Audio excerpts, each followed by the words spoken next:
Hi, okay, so I want to start with this video. I have my notes right here in my rubric right here just to reference back because I do tend to get off track. My name is Mia Bruce and I chose The Very Hungry Caterpillar for my midterm project. The reason I chose this book is because this was my favorite book to read growing up. And there's just so many different ways you can take this book. There are so many different things you can do with this book, kind of depending on what you're focusing on in your classroom, whether you're science, math, an ELA classroom. There's so many different things you can do.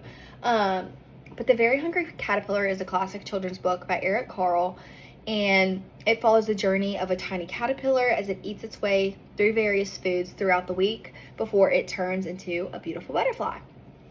So the main character in this book is obviously the caterpillar. This is who you follow throughout the whole book.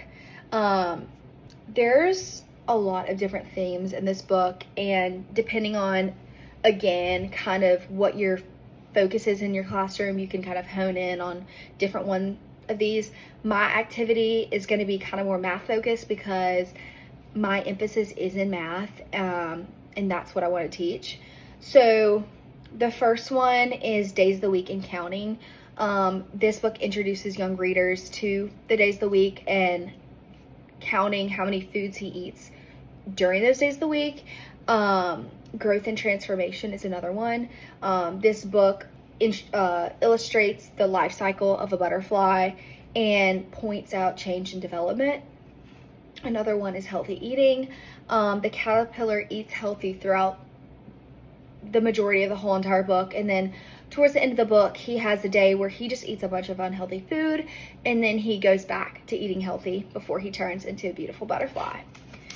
So the project that I picked is finger painting The Very Hungry Caterpillar. Again, this is more kind of a math focused activity because that is what I want to teach. So the materials you would need for this activity would be a pre-made days of the week chart with blanks for them to finger paint how many foods he ate on those days of the week.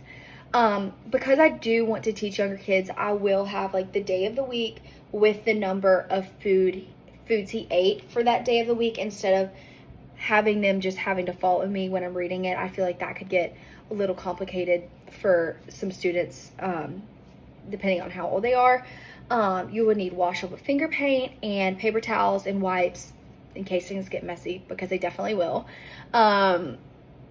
So basically I will first read this story to my students, not having them do anything, just so they can hear the story, know the story, kind of follow along on how it goes. The second time I will give them their days of the week chart, and I will tell them that while I'm reading the book, you're going to put a dot next to days of the week of how many foods he ate. So for example, on Monday he only ate one thing, so they'd put one dot. On Tuesday, he ate two things, so they'd put two dots. And then when it gets to Saturday, it'll get more fun because he ate a ton of food that day, so that'll be really fun for them and funny. But this just involves their fine motor skills and kind of gets them used to the days of the week and counting, so that's helpful because I do want to teach math. Another thing that you could do, if you have some students who might struggle a little bit more, you could always go ahead and have those dots on there, and then they could like color them in instead of having to keep up with you in finger painting. You could just have the dots next to already like the day of the week and how many they ate, and they could color that in if they needed to. But I thought that would be a really fun activity, and yeah, that's it.